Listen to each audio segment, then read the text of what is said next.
Hello बच्चों, आपका स्वागत है स्टडी और नॉलेज यूट्यूब चैनल पर। आज हम आपको पढ़ाने वाले हैं इन कलर्स के साथ। तो चलिए शुरू करते हैं। 2 अक्षर वाले शब्द, 2 अक्षर वाले शब्द। ठीक है, शुरू करते हैं लिखना।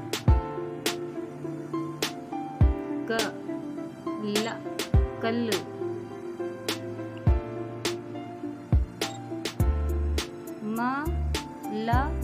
मल,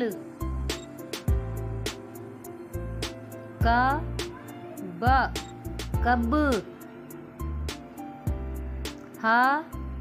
साहस, पर,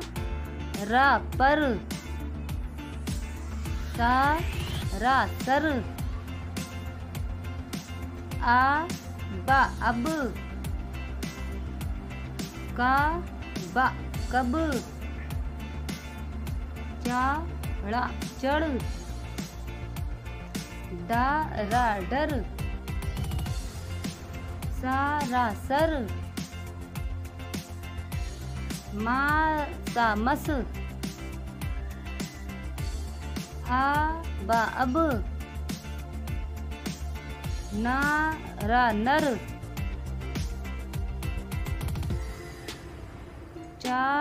चल, पर, मत, कस, दम, हम, नम,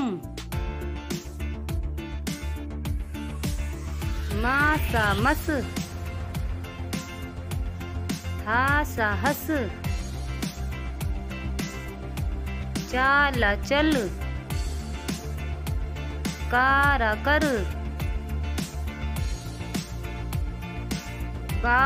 बक, सब, नल। तो बच्चों, आज हमने पढ़ाया आपको रंग बिरंगे 2 अक्षर वाले शब्द। अब आपको इन्हें प्रैक्टिस में लाना है। तो आज के लिए इतना ही। Okay, bye.